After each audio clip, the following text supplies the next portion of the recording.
முழுக்க முழுக்க ஜிம்மில் போய் உடம்ப ரெடி பண்ணிக்கிட்டு அதுக்கப்புறம் ஸ்டண்ட்டில் வந்து ஒரு ஒரு உடலை பார்த்தே வந்து வாய்ப்பு வழங்கப்பட்டதெல்லாம் உண்டு. அது விஜயகாந்த் படத்தில் நடிச்சார். எனக்கு தெரிஞ்சு இந்த ஸ்டண்ட்டில் வந்து ஒரு 3 பேர் நின்னாங்க. அந்த 3 பேரில் மன்சூர் அலிகான், அதே மாதிரி இவர் ஆனந்த்ராஜ், பொன்னம்பலம். என் பார்வையில் இன்னும் கூட சில பேர் வந்திருக்கலாம், அது எனக்கு சரியாக தெரியாது. இவர் இருக்கிறாருல்ல ஜாக்குவார் தங்கம், இவங்கெல்லாம் சீனியர், அவர் ரொம்ப சீனியர். அவர் அது எம்ஜிஆர் காலத்துலேருந்து வந்துட்டு இல்லை சொல்கிறேன் நான். ஒரு ஸ்டண்ட்டில் வந்துட்டு ஒரு நடிகராகவே வந்து மாறினா இன்னும் கூட இருக்கிறாங்க. இன்னும் பேர் சில பேர் தெரியல இருக்குது. இந்த பெப்சியில் கூட ஒருத்தர் இருந்தார்ல, பெப்சியில் கூட வந்து கொஞ்ச நாள் வந்து லீடராக இருந்தார், பேர் டக்குன்னு ஞாபகம் வரல எனக்கு.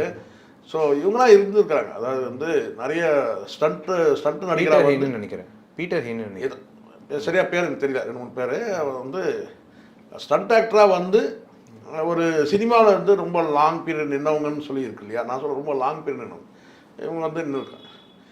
வேற்று மொழிகளும் சரி, ஆந்திரா தெலுங்கு படங்களும் சரி, தெலுங்கு படத்துலேயும் இவர் வந்து நல்ல அறிமுகம். அதாவது சொன்னார், சிகிச்சை கூட வந்து சிரஞ்சீவி படம் கொடுத்தார் சொன்னார்ல, அந்த மாதிரி இருக்கு.